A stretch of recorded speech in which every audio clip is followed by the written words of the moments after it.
views, brother.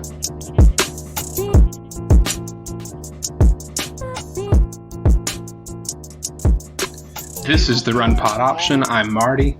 I'm Kyle. And I'm Jeff. And you can follow us on Twitter at RunPodOption or email us, runpodoption@gmail.com. We are partners with the Forgotten Five, forgotten5.com. And we are continuing our conference preview series. Today, it is the Big 12. The only person I wanted to bring on for the Big 12 preview was Parker. Parker, why don't you introduce yourself? That's great. Yes, hi. It's me, Parker Flemming. You know me as @StatsWar on Twitter. Happy to be on. Happy to talk about the Big 12 and college football generally. For anyone that's new to the show, the way we do these conference previews is we kind of go over coaches, some new hires, maybe even talking about coaches that have continued to stay at a school, maybe grading them on their first year. It's kind of a shoot from the hip situation. Then we're going to go over some players or sides of the ball to watch in the upcoming season. And then we're going to finish it out with games to watch or interesting games to us. And then we'll make our predictions for the conference. I think it helps having a TCU guy on here to talk about coaches because the last time TCU had to worry about a new coach, I think I was starting high school. It was 2000. Yeah, I was starting high school. So first, congratulations, but there is actually a coach from the TCU brought back this year, Doug Meacham. Parker, do you want to go into his return a little bit and maybe A, what we might expect to see again, and B, how excited you are to have him back? I think bringing back Doug Meacham is one of the more interesting hires in college football. And I have to, full disclaimer, big TCU fan, very, very biased, also have been on the roller coaster of is this a good idea or not? Because some of it feels like, hey, maybe we're just grasping at straws, trying to fix something up there. But, I think Doug Meacham has a good idea about air raid principles and knowing how to kind of maximize talent, which really TCU's offense has been identity-less in the 3 years since Meacham left, and also has really, really struggled to find out how to make their players play well. For instance, I think Kenny Hill had a fine career at TCU. I think Kenny Hill was utterly wasted at TCU because they tried to plug him into this precision passing offense, and he just didn't really get to thrive as much as he could have. So I think part of the reasoning of bringing Meacham back is just to help TCU rediscover their identity, help them kind of balance, balance Gary Patterson's defensive predilections with the realities of modern offense, namely that Meacham will be another voice in the room, kind of balancing things out. That also ties into, TCU hired Jerry Kill as a special secret double assistant to the regional coach or whatever it is, the offense manager. And I think that move is just bonkers. I think that's hilarious. He and Gary Patterson are good friends and were in each other's weddings, and Hill's been around some moderately successful programs. But if you think offensive innovation in 2020, you don't exactly think of Kill kind of coming in. So that leads me to believe that there were some, behind the scenes organizational issues. And so hopefully Kill coming in and then Meacham in as another voice in the room to kind of say, no, we should actually run the air raid should improve some offensive issues at TCU. I hope so, because I do miss the Boykin days of just how electric those offenses were. And there's no doubt that Boykin was extremely talented just from an athletic perspective and a quarterback perspective. But if Meacham can get the most out of people. Yeah, because I think people forget that Von Boykin was not a quarterback until there was no one else on the depth chart. And they were like, oh, I guess you're playing quarterback now. He was an athlete coming out of high school. He was taking reps at running back in 2013, the week that Casey Paul got hurt. And he kind of came in and started. So Boykin was just like an athlete that Meacham kind of and Cumbie helped become a quarterback. It is funny, though. I listened to, I don't know if you guys know the Run the Power podcast. Meacham was on that a couple weeks ago, and I was listening to that, and Meacham basically took zero credit for anything that Boykin did.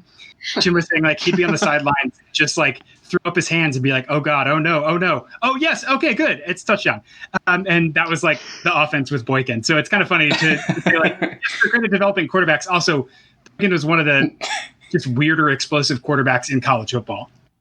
had a similar situation with Eric Dungey a couple of years ago. Just Eric Dungey, Syracuse. Eric Dungey was a Syracuse quarterback that was electric, but reckless? Also a wild card. Reckless is a good one. A little like bowling ball. Like he wasn't big or anything, but you're just like, oh, he's going to drop back and then he's going to just like knock over a defensive lineman and fall forward and get the first down. Yeah, Dungey had some energy. Dude was 6'4", 230. He ran like he looked like he was Johnny Manziel. It was wild. Yeah, and then he needs somebody in the face. It was great. I'm gonna reel this in. Yeah, Syracuse, new Big 12 member. We're trying to fill holes still, guys. So, yeah, I can see Doug Meacham looking down at his play call sheet where he just called quick slants and Boykin running sprints left to right for 5 seconds, and he's going like, "This isn't it at all." But he's not down, so I guess this works. I thought at TCU, talking about Boykin being a playmaker and Meacham calling slants, like TCU's best drive of the entire year was a drive they didn't score a touchdown on. It was the 2-minute drill versus Texas at the end of the first half, where they literally just ran stick every play. They went like 80 yards in 62 seconds and just ran out of time. And like, that's bad. But they were just like, hey, we're just going to put a guy in space and throw in the ball and then run up to the line and do it again.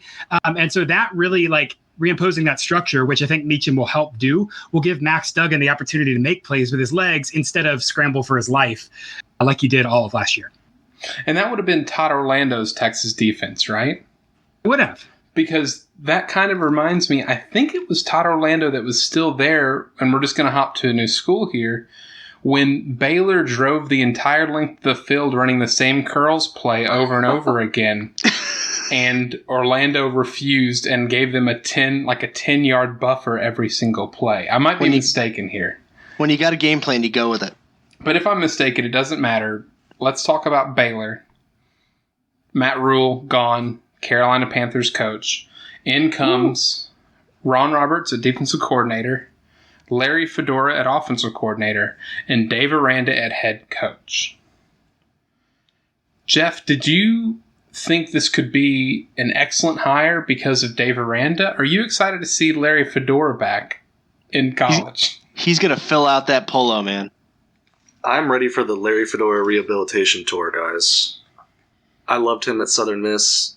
He started off okay at UNC, and then things kind of fell apart, but I just think this is a great opportunity for him to really, re-up his game as an OC. Parker, I know the Baylor and TCU rivalry is a deep one. So for you, what was your first instinct when you saw Dave Aranda got the job? Was it a situation where you're like, that's great, I think they're going to suck, so this is going to be better for TCU? Or were you saying like, shit, this is going to make it more difficult for TCU in this situation? Well, I was worried that Baylor was going to hire Billy Napier from Louisiana. And I thought that would have fear in my heart as a fan. I think it would have been a fine hire. I think Napier probably will get a better job than Baylor. Yeah, I think when Aranda got hired, I thought that was pretty smart. Kind of a little bit of continuity. Someone who's been in the region, recruited well, and is defensive minded, can carry some things over with Rule. I think. Obviously, he's shown that like he can coach defenses, and the Big 12 is in this weird kind of identity crisis where defense is mattering a little bit more. I think he's doing something really, really smart by surrounding himself with smart coaches. So I think, Larry Fedora is not quite to this extent, but he's kind of in Rich Rod territory, like Rich Rodriguez, where it's like, you could come help me call some plays and like develop stuff, but I don't want you to talk to my kids at all. So impact on the playbook more than impact on the team. And that's harsher. Like Rich Rod's, he is who he is, and he's a football coach, and I'm sure he's not much worse than a lot of people. It's just reputation, But yeah, so I think Matt Earl's gone. Dave Aranda has done a good job of just surrounding himself with smart guys. I think the defense will play. I think he's coming in with a senior quarterback, and so has some opportunity to, one, kind of remake a defense because they've lost a lot, but then have enough offensive continuity to kind of keep your head above water. Yeah, I really liked the Larry Fedora hire, if only because he does have experience recruiting Texas too. He played football at Texas at Austin College up in Presbyterianville. So I like the hire from the same reason you said. The team is largely going to look pretty similar except for the players, I think. And I think also that Aranda's defense it's not going to be super hard to install because it puts a lot on the players to make those decisions, and he's shown that he can coach them. Although he had 5 stars at LSU, we'll see how that transitioned. But I'm excited for the hire from that aspect. And a quick note, and we mentioned this on we had a coordinator and coaches episode months and months back when it kind of settled down before COVID happened. But the cool note about Ron Roberts is Ron Roberts actually gave Aranda, I think, his first job in college. He was the defensive coordinator of a school, and Dave Aranda worked from underneath him. So for him to bring back Ron Roberts, who's had a lot of head coaching experience, I thought that was pretty neat. On to the school that's back. Maybe not. Texas. No. Texas. We're going to talk about this, DC? Yeah, we're going to. All right, so. Chris Ash. So Texas. Yeah, Chris Ash was already. So I feel weird because I feel like both Mike Yurcich and Chris Ash were both there last year, I think, towards the end of the season working, or at least in bowl prep. I know Chris Ash was. What are our initial thoughts on the need for Herman to completely replace his OC and DC? Do we think it's a situation where he's used them as a scapegoat now and bringing in 2 other guys? Or do we think this is also B, a really great hire or hires? Kyle, do you want to start? Yeah, I'm going to tell you right now, like, I think it is a scapegoat issue right here because he's clinging, he's just grabbing at straws at this point. You know, like the board at Texas is cutthroat. Even though they said they were back, 2 years ago, they're not where they want to be. And just being like, well, my coordinators just really didn't get it done. I need to bring in some new guys, you know. Doesn't really install the most hope in me, but really bringing in Chris Ash? I know he was at Ohio State. I know. But look what he's done at Rutgers. And it's never a bad idea to retread somebody from Rutgers. Jeff, this is the perfect because of your Michigan experience here, but what do you think of Chris Ash as a defensive coordinator, 1? And 2, what do you remember from, obviously the Rutgers defenses, we're going to separate that, but when he was at Ohio State, and they were, I'm assuming, because of the streak here, that they beat Michigan both the years that he was the DC. What did his defenses look like, and what were your opinion of him, basically? Ohio State's defense is always interesting because they are, at least as long as I can remember now, they're so much more talented than everybody else that I'm pretty sure one of us could be out there coaching them and they would still be a top 10 defense. So Ash's defense was fine. It was good. It was he wasn't very aggressive. He wasn't blitz heavy. So it is going to be kind of interesting to see how he adjusts because it was very much like we'll sit here and rush 4 and our 4 will beat your 5 every time. So we're good. And I don't know if that's going to be the case at Texas. So I'm not really a fan of the hire. I think they could have done better. It does feel like Herman's going to sink with the ship that got him there. Potentially, right? Just feeding from... Yurcich had a lot of Oklahoma State experience, but still bringing in 2 Ohio State guys, you know what it is.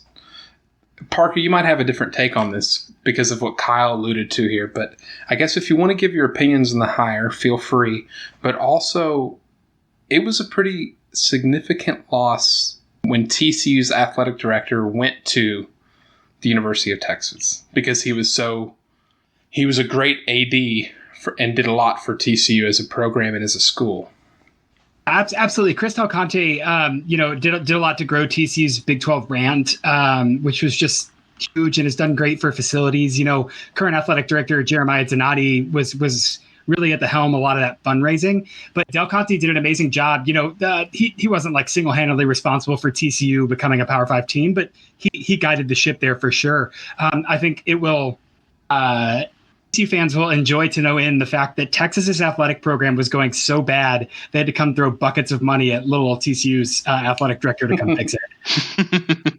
Yeah, so that is something that's like, you know, I don't know if that like increases the rivalry or anything. That's something that like TCU fans are kind of used to. Like Texas has been coming after Jim Schlossnagle, the TCU baseball coach, for years, and he's continually said no. So I mean, I wish him well, and like I don't want Texas to win any games, but Chris is a good athletic professional, really nice guy. Used to be very active with fans before the game and stuff, so it was super cool. I think about Herman. I mean, you fire the coordinators, man. Next year's on you. And so I understand like there are worse hires or worse strategies than hiring as much Ohio State as you can. Just from the standpoint of guys who have been around. I think Chris Ash is a great example of like, hey, it's a lot easier to do good football things with good football players, and it's way harder to do them with bad football players. Which isn't, breaking any news or anything. So I think he'll have a lot more talent to work with and a lot less responsibility than he did at Rutgers. So I'm actually kind of optimistic about that.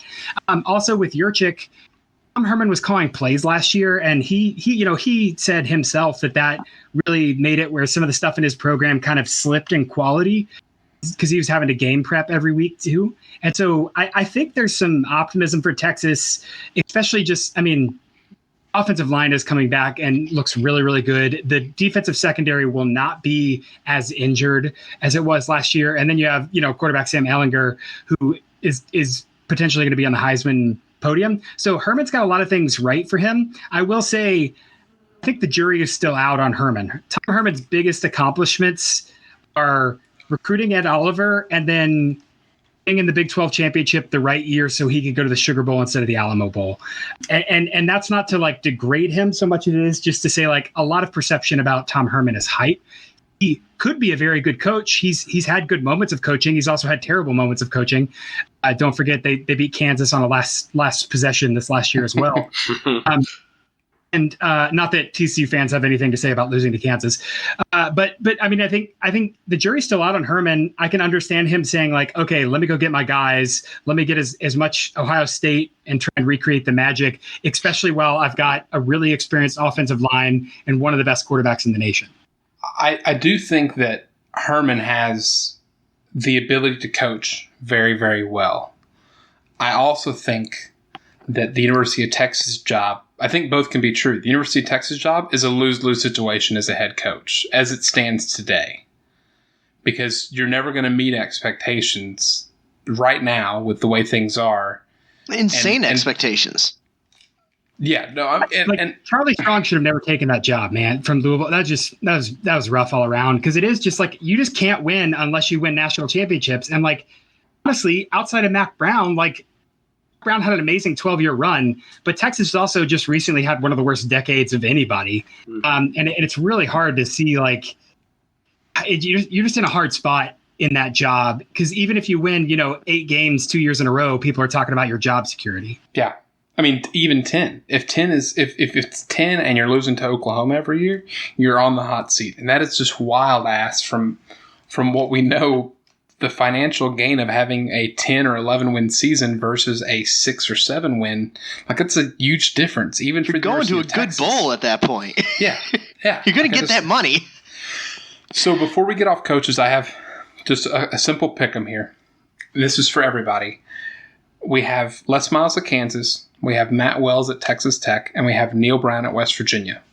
Which coach's team becomes bowl eligible first? And if all of them aren't this year, then it would be the first one next year in this hypothetical. But so which of those 3 coaches gets 6 wins first? Jeff. I really liked the Matt Wells hire. I think they were kind of snake bit last year with injuries, so I think they'll get it first. Okay, Kyle. I'm gonna go Texas Tech as well. Kansas sucks. I'm just gonna say it. Like I don't care that Les Miles is there. Kansas sucks. Okay, Parker. You're all wrong. Neil Brown, West Virginia. West Virginia perhaps even should have, but could have gone to a bowl last year very, very feasibly. Neil Brown has demonstrated an ability to maximize talent unlike anyone. He's recruiting really, really well this year. Jared Dakey is proven to be a pretty good quarterback. And so Les Miles doesn't have the quarterback. He's still a year off. We don't know if Alan Bowman can be a quarterback, and they're losing, 4 offensive line starters. So is Alan Bowman going to be able to stay healthy for the entire year? I think I would bet the over on West Virginia at 5.5 or as much money as in my bank account. Okay, awesome. All right, so moving on to players. And this is also maybe just a what to watch for in, for instance, Doug Meacham's TCU offense. I'm going to kick it off. We can go team by team. We can kind of scatter it around however you guys want to do it. Just don't even raise your hand. Just jump in. I'm going to start with the first one here. I want to focus on Baylor's defense. Parker alluded to it earlier, but they lost a ton. And also Dave Randa coming in, who's a defensive-minded guy. I think that's going to benefit them in this transition. But I wanted to point out specifically an Arkansas State grad transfer named William Bradley King. He is going to be, he's expected to be, the position that Calebon Chason ran last year. So that stand-up hybrid linebacker. And so for me, Baylor, they're not necessarily a must-watch every time, but while they're on defense, William Bradley King is a guy I'm going to keep an eye out for. Kyle? Okay, I'm going to go for the elephant in the room. Chuba Hubbard. Oh. And for what reason? Obviously, great talent. Well, yeah, I mean, Yeah, he's wonderful. If his heart's in it, he can be wonderful. How much is his heart going to be in it this year? How much is the circus that's now going around with Gundy going to affect him? How much is it going to affect the team? I don't know what to expect. I don't know what to expect with him now. Like, if he goes out and just, does it for himself, he's going to have a great year. I think they'll have a really, really good year. Great. But if he's kind of distracted by everything, if he's just not really in it, isn't really gelling with Gundy at all, like that beautiful hostage situation that he had on that video. I just don't know. I don't know what to expect from him this year. Yeah, it's kind of an eerie thing. Like, I want him to do really, really well, but with knowing the situation as we do, it feels weird. It still feels weird to focus on Why is he even coming back to college? Like, before all of this, dude, go get your money. Like, a running back, you're at the height of your. I just don't see how he could get paid any more in the NFL than he was going to this year. And he just adds another year of injury risk. And then on top of that, after he makes that decision, all this drama is going down. I don't get why he came back. What year is he? Is he a redshirt junior? Yes. So he was eligible to go this year. Okay. It almost it feels like a player pact kind of thing. Like, hey, we're all and for that reason, like, I understand him coming back, but I do agree. Like, I'll ring this bell for frickin' ever, but like, when you see a player go down their senior year and they're never able to recover from that injury, like, it sucks. It sucks that there's one turn that could prevent Chuba Hubbard from ever playing in the NFL, from like an injury Marshawn Lattimore. Yeah, Marshawn Lattimore, dude. And so for that reason, yes, Parker, 100%, I wish he'd gone. I'm glad he's back from a returning production and what Oklahoma State could be. And I think that's also why, like, selfishly, there was 10% of what was happening when the Mike Gundy situation unfolded that I was like, man, he just ruined what could have been one of the most fun teams to watch in the country, flat out. The other 90% is awesome. So glad that he's speaking out and he's speaking out and he's speaking out. But like, yeah, it's I'm interested to see what Hubbard does. I do hope the team makes it about them and not about Gundy and win in spite of him, because I think a lot of them at this point deserve it. They suck their neck out, which not many players have done before, and a lot of players have started to do since. So I think that's awesome. That's awesome. Yeah. It's going to be, the narrative is going to be about Gundy though this year and about Hubbard. When you're watching a game with those two, they're going to talk about Gundy. They're going to talk about Hubbard. They're not going to talk about the rest of the team. It's going to be Gundy first of all, and then it's going to be Hubbard. This is still player talk, Parker, but you asked me about Zach Evans. I'm leaving. No. This is kind of. I just wanted to kind of work this into Oklahoma State and TCU, sort of. They both are going to have similar but different quarterbacks. Right, so Spencer Sanders with Oklahoma State and Max Duggan for TCU. Do you think that on your opinion on Chuba here, do you think Sanders has a chance to really take a step forward and make that team go? And likewise, for Duggan, do you think that he can be a huge improvement and he'll need to maybe be the huge improvement for TCU's offense this year? On Sanders, I'll say Sanders is very, very good and was able to make a lot of plays even when, his best receiver, Tylan Wallace, got hurt and, had a lot of help with his great offensive line. I think Oklahoma State's offensive line was ranked in the top 25 by Pro Football Focus. So he was able through, context helps and he has talent and was able to really do a lot there. He has a year on Max Duggan. He was a redshirt freshman. Spencer Sanders got to do what Max Duggan was supposed to do, which was sit out a year and then take over. And Duggan, obviously, through the lack of recruiting pipeline, through the injury to Justin Rogers, through Sean Robinson transferring, through Alex Delton being Alex Delton, ended up just starting this year a lot sooner than he should have. So I expect Spencer Sanders to be in the top half of quarterbacks this year, especially given his context and what Gundy can do with an offense. Max Duggan, I think, will absolutely improve. He got a lot better as the year went on, which is what you'd expect.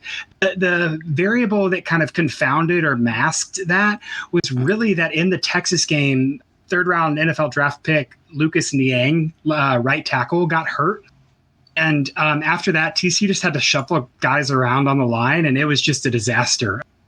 Really enough, like against Texas Tech, Jordan Brooks got hurt, and TCU's offensive line got worse because Tech just started bringing like 7 guys every play. And Duggan was just like every play that TCU had against Texas Tech, with the exception of like one touchdown to Rager, was just Max Duggan being like, oh, I've got to throw this or I'm dead. Or like, oh, I'm going to scramble and get some yards. So again, Max Duggan, I think, was only behind Trevor Lawrence in terms of value created with his legs last year.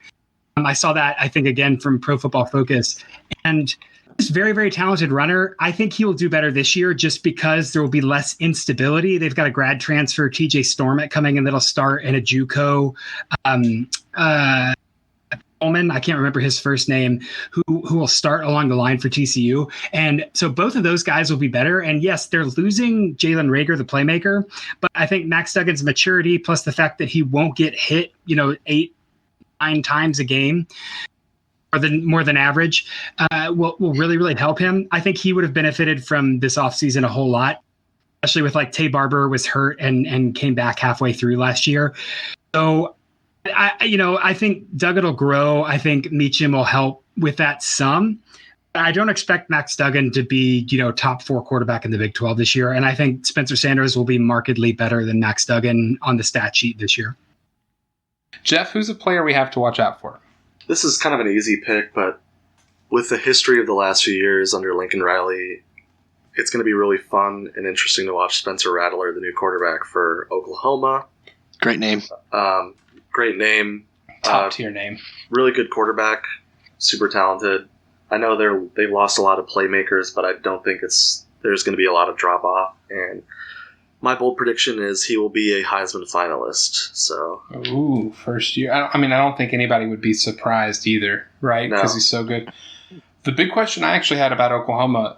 So Spencer Rattler, I don't think Tanner Mordecai has a chance to steal that job.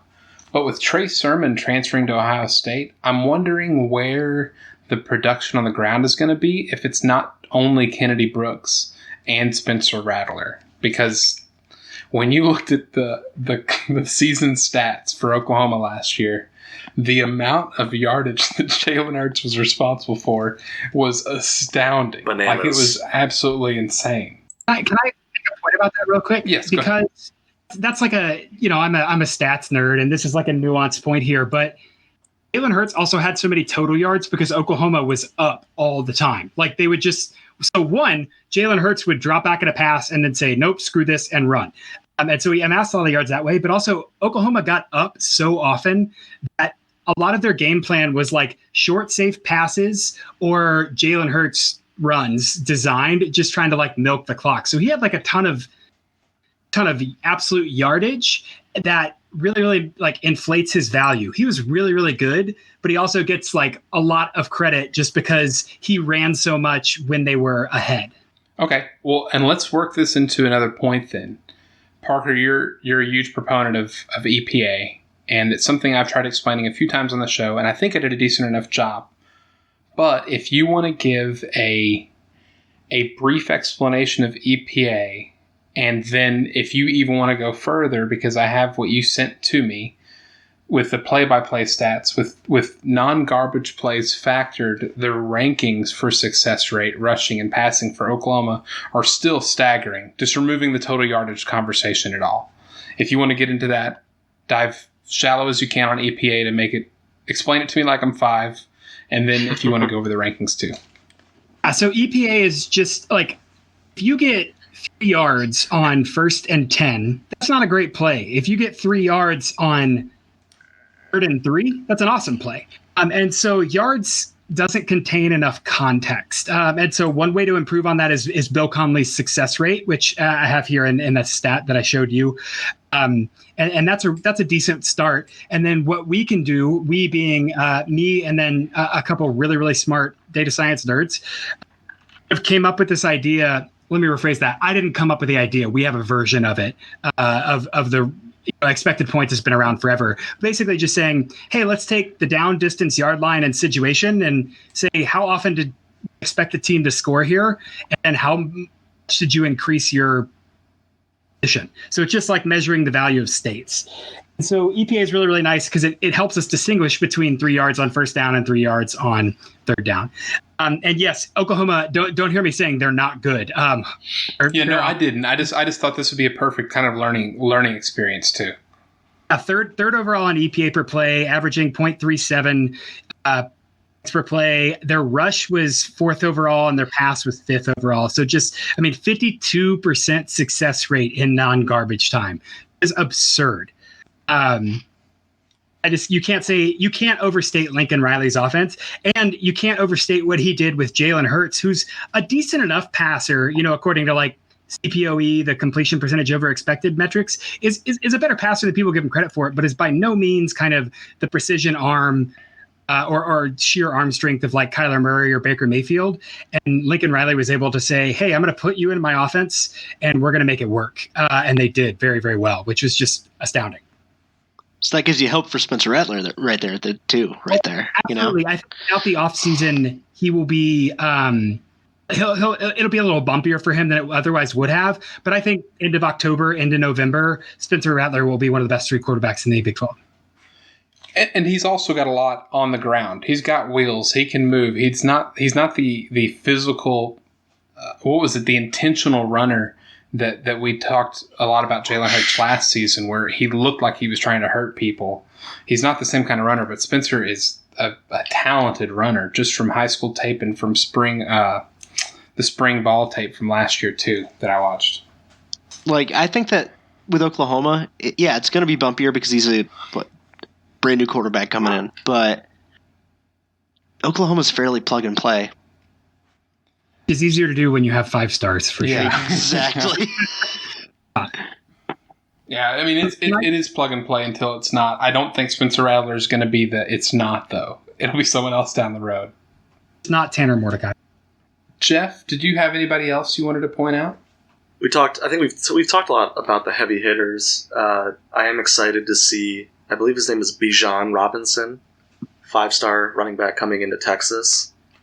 Yes. It's more fun when big name teams have really good players, and I feel like Texas has had just a ton of injuries and they've had some good players, but I'm excited to see if he can like really amplify their running game, especially with a good offensive line like you mentioned. Yeah, I'm excited for what he can do, what Keontae Ingram, what Rashawn Johnson can already do there too, and Ellinger obviously we know can run too, as well. So Parker, when Zachary Evans signed, or you got news that he was coming to TCU, were you excited at what that could potentially look like? Because he was, I think, the highest recruit that TCU had signed. Maybe signs of like LaDainian Tomlinson throwing back a little bit here. What were your thoughts?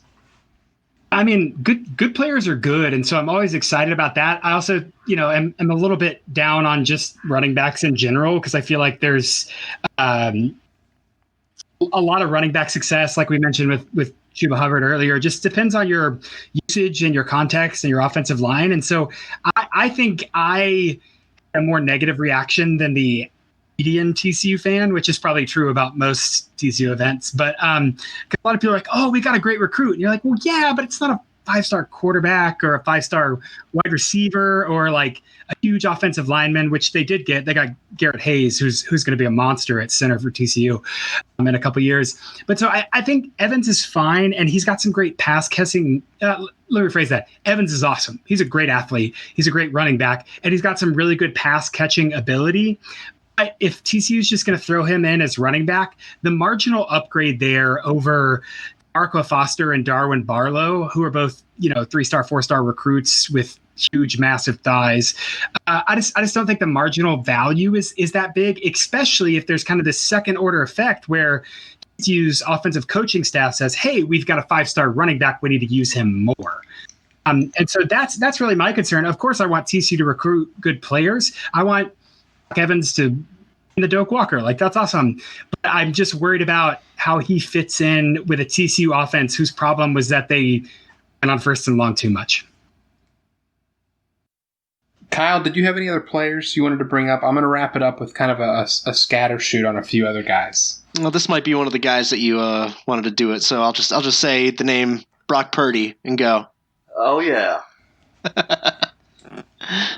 It's Iowa State. He looked great. 2 years ago? I was a little underwhelmed last year, but well, and this is actually you're perfect, Kyle, because I was going to bring up Brock Purdy. I'm sorry for stopping you. So 2 years ago, he had David Montgomery and Hakeem Butler, and he had a great year, right? He was this. I think that was his first year coming in and starting because he came in for an injured quarterback, if I remember correctly. I might be wrong. Kyle Kempt was hurt, and Purdy took over and then ran with it. So Brock Purdy never looked back. Montgomery left. Hakeem Butler left because they went to the NFL. And last year they had Breece Hall as the running back and their tight end Charlie Kolar, who really stepped it up. But he was still missing, I think. You can't really replace Hakeem Butler. Not at that program. If you're Oklahoma, yeah, you have receivers for days, or USC, cool. Yeah, just here's another 5-star guy. But Breece Hall and Charlie Kolar with Brock Purdy are all three players I really want to watch for Iowa State and see how they potentially threaten for the Big 12 this year. Because their defense, we know what that is, right? We know it's going to be fantastic. But if their offense and Purdy can throw for another 4,000 yards and just keep crushing it, I'm excited to see him. Parker, did you have anybody or any particular sides of the field you wanted to talk about? Charlie Kolar was definitely on my list, and I think the Brock Purdy thing is about like hedonic adaptation, which just means like you eat a nice piece of chocolate cake and then you want a better piece of chocolate cake later because you get used to that quality. So I think like Brock Purdy, we were all like, man, he's pretty awesome. And then last year he was still like pretty awesome, but he was a little less awesome. And so he seemed like way worse just because his context changed. So I definitely agree with those thoughts there. I have a list of players that I don't need to comment on. I just want to say their names because they're going to be fun as heck. Darius Stills, West Virginia defensive lineman. Samuel Cosme, Texas offensive lineman. Safety Trayvon Merrick from TCU. And my last kind of weird one that I think people should watch is Eric Ezukanama, and I'm not saying that name right. He's a wide receiver for Texas Tech. TJ Vasher is kind of their main guy, but EZ had some pretty incredible plays, specifically against TCU, which made me look into him more. And he feels like if Bowman's healthy and the offensive line holds up, EZ could be a name that you'll be unexpectedly seeing. Yeah, TJ Vasher and Eric. Oh God, now I'm gonna get in my head about this last name. It's that guy who said we call him Easy. So that's Easy. All right, yeah. So Easy and TJ Vasher, both those guys, I'm super excited to see. You mentioned Darius Stills, his brother Dante Stills. They're both going to be on the defensive line together. Last season, they had 26 tackles for loss combined, 14 sacks, and 69 tackles. Nice. We haven't mentioned Charlie Brewer. And the only reason I really want to bring him up, because I think he's obviously a good quarterback, but this year he has a chance to break the passing record set by RG3. that alone, I think it's going to be touchdowns and passing yards that he has a chance to break. They're also going to return 3 of their top 4 receivers, so Baylor's offense might not miss a beat either. Kind of excited to see what they're going to come to. And we'll throw Kansas. I think it's the only team we haven't mentioned a player for. Let me look here. They don't have anybody playing. No, we did Puka Williams. I'm gonna give a shout out to Puka Williams. Is he in jail? Oh my God, did he get arrested? He definitely did. I think it was last year though.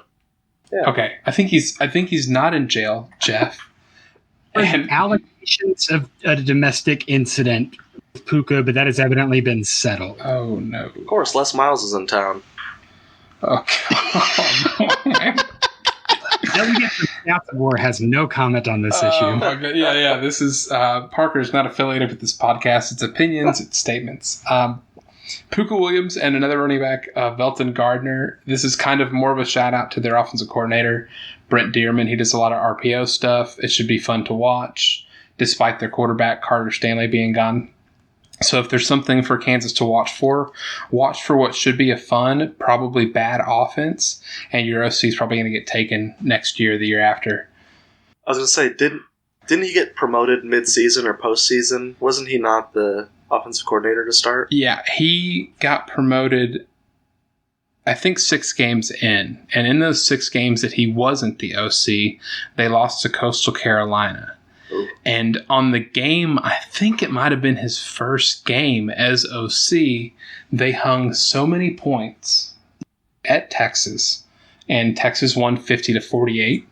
That game, you're going back and watching, that is a wild college football game. Texas-Kansas from 2019 is absolutely a thrill. All right, I think we've exhausted our players list. Let's get into key games. Jeff, I'll start with you because I know you're an out-of-conference game nerd. You got it. Give it to me. Out-of-conference, Oklahoma and Tennessee. That was on my list. Oh, no. I didn't even see that game when I was looking through these. Just to see what happens to Alma Mater. Yeah, I mean, Tennessee could... I don't think they're going to win, but Tennessee seems to be trending upwards, and Oklahoma's going to be, breaking in a new quarterback still, so... I have heard way too much optimism about Tennessee in the last week from you two. They're going to go 2-10 this year. They are. I've lived through enough of it. It's fine. I want to see what happens in that game, but I have no faith. Also, it's in Oklahoma. The last time they played, Tennessee lost 34-10, and that was in 2014. Yep. If anyone follows Blinken Riley, there has been a lot of Tennessee fan trash talk that has been a lot of fun to watch. And if you don't follow him, he's a good Oklahoma. If you're a fan of, honestly, even if you're not a fan of Oklahoma, he's a good follow. I'll say just one other interesting part on Oklahoma's schedule is they have Tennessee, they have a break, but then they play Army. That was my next game. Damn it, Kyle. All right. Here. Go ahead, Kyle. Take over. Yeah. No. You do it. Whatever. I'm sad now. My dog agrees. I love when that's going to be, I think, really intriguing to see them prepare for Army while also having Tennessee at the start of the season. Like, will it cause problems for them? Well, didn't they have an issue with Army, like, what it was last year or the year before? It was a close game. The year before. Yeah, it was the pay-per-view, the guy... Yeah.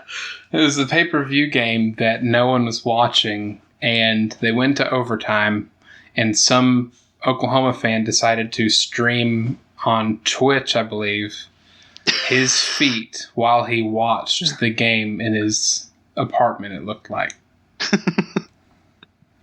And then someone in the chat asked that was how OnlyFans started. Yeah, that is really how OnlyFans started. Yeah, it was OnlyFans.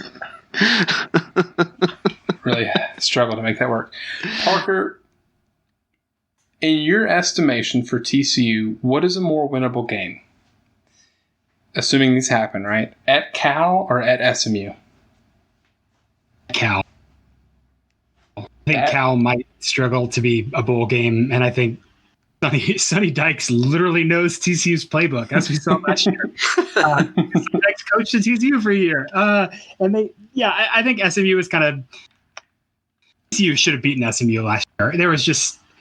don't get me started on, like, calling and all that. I don't need to go down that road, but like TCU should have beaten SMU last year. I think TCU will probably beat them this year. It will be a bigger challenge than Cal in a vacuum. Now, given when spring starts, what travel looks like, all of that, there's still tires are being kicked about TCU replacing USC in Jerry World against Alabama. Oh no, things happen, which would be very bad for TCU. So, do you think that game has a chance to finish like 13-10? Gary Patterson just dials it up, makes Alabama's offense, just gives them the worst fight of their life, but you can only score 10 points because you're just handing it to Zach Evans over again. Yeah, that's kind of like the Gary Patterson signature. If you remember, they played Ohio State in Jerry World 2 years ago. Until like just a comically tragic third quarter, it was like 21-19, just like, no, we're going to grind this one out. I think my tweet about it was TCU and Alabama would be cool in the sense that I've always wanted to see a game that's 100-0. It's not many cool. Zeros. Hopefully that doesn't happen. I think Cal is probably the more winnable game. I think Cal is bringing back a lot on offense, so they're getting a lot of attention, but it's not like their offense was amazing last year.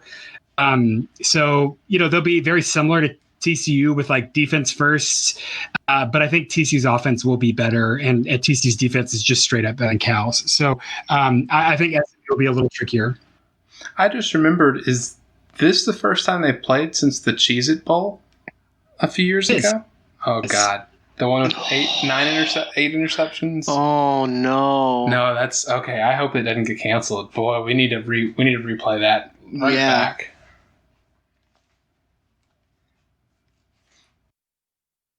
Keeping it at a conference, Iowa State and Iowa always feels like a good one.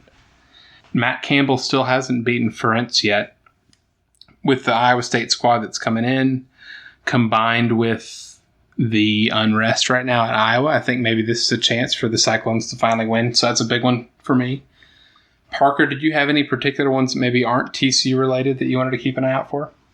I think the leg of Texas Tech, Arizona, that's in Lubbock, will tell us a whole lot about what Texas Tech is going to be. I think Texas going to LSU will be just one of those premier matchups. And so I think both of those are really interesting. Another one to watch is West Virginia, Maryland, just on kind of the weird because that one will really determine West Virginia's bowl viability, which I think would be a big step for Neil Brown in year 2. And then lastly, Iowa State has not beaten Iowa in 5 tries, and it's gotten like a little more tragic every year. So that's one that I always like keep an eye on. I think it was a punt return that was a mess last year. Yeah, the guys ran into each other. Oh God, yeah, it really is tragic. A comedy of errors. The other 2 I had on here was the obvious ones: Bedlam, Oklahoma State, Oklahoma, at Oklahoma this year, and then the Red River Shootout, if only because it's a must-win for Texas every year, I feel like. But if by that point, if they've already lost to LSU, I expect Texas to try to unload the entire clip and try to just not even play a little bit conservative or smart, just absolutely slinging the ball around, which might make for a good game, might make for them get wrecked. Who knows? And if we don't have any other games, or if you have any other games you want to bring up, let's do it, and we can get on to conference predictions. I got one more. Yes. Ole Miss and Baylor, first game of the season for them. Oh. Lane Kiffin, Dave Aranda, first game. Yeah. That will be fun. God, I bet Baylor smokes them, though. Probably, but I mean, first game. I don't even know who I want to win that game. that's such a weird. God, that is a lot. That is a lot of like vineyard vines, though, that they're wearing. Yeah. Between the two. There's also schools. that weird like subplot of Baylor used to have Art Briles and Kendall Briles, and Lane Kiffin employed Kendall Briles for a bit. Oh, I didn't even consider that. Oh no, It's subplots. It's the Briles Bowl. Parker, you ready for predictions? Yeah, let's do it. Okay, no. So the Big 12 doesn't have divisions, which is fantastic. And so what we're going to do is we're going to pick who we think is going to finish in first place, who's going to finish in second place. That is going to be our conference championship game, obviously, and then who ultimately wins. Parker, you're the expert, so I'm going to have you go last. And Kyle, I want you to go first. Best conference record. I got to go with Oklahoma again. All roads go through Norman to me at this point. I hate saying it, but until somebody says otherwise. Yeah. Facts are facts. Yeah. It's probably not a huge limb, but I'm going to go Texas for the second, and Oklahoma wins it. Okay, Oklahoma's your Big 12 champion. I'm going to go ahead and go, since mine are pretty similar. The first place, best Big 12 record this year is going to be the University of Texas. Wow. And the second place is Oklahoma. But Oklahoma's going to win the championship still. It's the comedy. Yeah, I believe in Texas to win a game that they maybe shouldn't, but I don't believe in them being able to beat Oklahoma twice in a year. So I'm going to pick Oklahoma for the championship as well. Jeff? We're keeping it in the same state. I think Oklahoma finishes with the best record, followed closely by Oklahoma State, and Oklahoma beats them in the championship. God, that's 3 Oklahomas. Parker? I mean, you can't pick against them. I do think they'll finish second. I think they'll stumble with Rattler. Actually, I mean, Oklahoma's bringing back 91% of their offensive line starts from last year too. So, I don't know, maybe he won't stumble. I think I'm going back on that. I think Oklahoma wins the conference. I actually think Oklahoma State goes second. That Texas and Iowa State kind of tie for that third and fourth there. I mean, I think the line between 2 and 4 is going to be razor thin this year. I think I think the Big 12 will have more of a middle class, a more defined middle class this year than they've had in a long time. Because normally it's like Oklahoma and then 6 teams who are potentially that number 2 team talent wise. And this year I think it'll be the top 4. It'll be Oklahoma and then the other 3, and then kind of everybody else. So I think Oklahoma State, but there's more of a middle class than we're used to in the Big 12. Okay, so let's run that through real quick. So if we have Oklahoma top tier, second tier is Oklahoma State, Texas, Iowa State, you're saying, right? So let's go third tier. Would you say, in no particular order, by the way, Kansas State, Baylor, TCU? Maybe. If there's a step forward for Duggan, yeah, definitely TCU. I agree. And then below that is Kansas, Texas Tech, West Virginia, and that's only because they're still remodeling, as it were. Maybe West Virginia skips up to tier 3. Would that be... Point of order, I think Kansas has to be alone by themselves. Yeah. I also think Kansas State played to their ceiling last year, which is good. It's a good ceiling. I don't think they have the ability to pop off 10 wins this year. I think the Scotty Hazelton loss is going to be tough. Plus, they are bringing back no offensive line, not at all.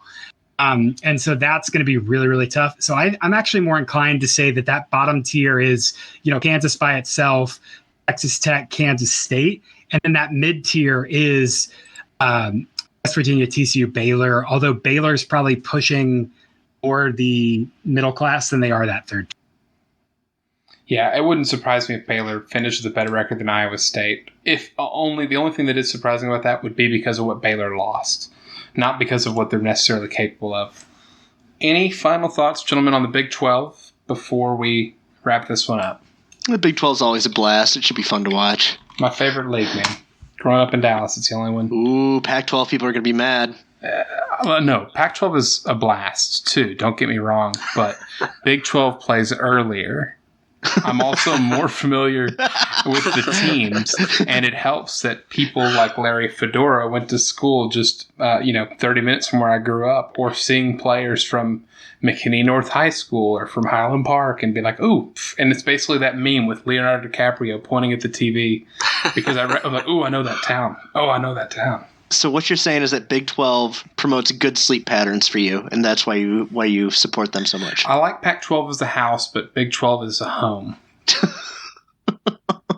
Parker, any final thoughts? Go ahead and plug your stuff again. My favorite league is the American. So how the tables have turned with this. Oh, Marty, how did you do this? It'll be a lot of fun this year. I think no other conference has the quality of coaching top to bottom that the Big 12 does. I think the Big 12 has an abundance of experienced and high ceiling quarterback play, which again, there's been a lot of inconsistency lately. So I think that's going to be really, really exciting this year. That combination of really interesting and new coaching, like Texas Tech is running the ball now. It's wild. West Virginia, we've seen Holgo for so long run just straight air raid. And now Neil Brown's coming in and running pistol and all this weird stuff. And so I think there's a lot of identities, which is a lot of fun, but there's also a lot of quality. So, I mean, like this won't happen, but like realistically, 6 teams this year could win the league and all of them would be fun outcomes. Like there's no, oh darn, I mean, one aside from Baylor. So 5 teams could win the league and it would all be really, really fun. And just weird. So I think there's a lot of upside for the Big 12 to be really fun. And I think the downside of that is the possibility of them getting left out of the playoff gets higher with more quality in the middle. For Kyle, for Jeff, for Parker, thank you guys for listening. Throw us 5 stars. It helps us. Follow Parker at StatsOWar on Twitter. He's a fantastic follow. Even if you're not just a TCU fan, he throws out fantastic charts all the damn time. Even though I just spoke for all of you, can everyone say bye? I take too much of my time on Twitter, honestly. Bye? Goodbye. Hi, my name is Joshua Tracy. And I am Corwin Heller. And we are the hosts of a statistics and sports podcast called Juicing the Numbers. We cover the NFL, college football, MLB, and the NHL with anything that we like to talk about in between. If you like sports and the numbers behind it, come check out our show, Juicing the Numbers, on iTunes, Spotify, Stitcher, wherever you find podcasts. Hit us up on Twitter at JuicingPod.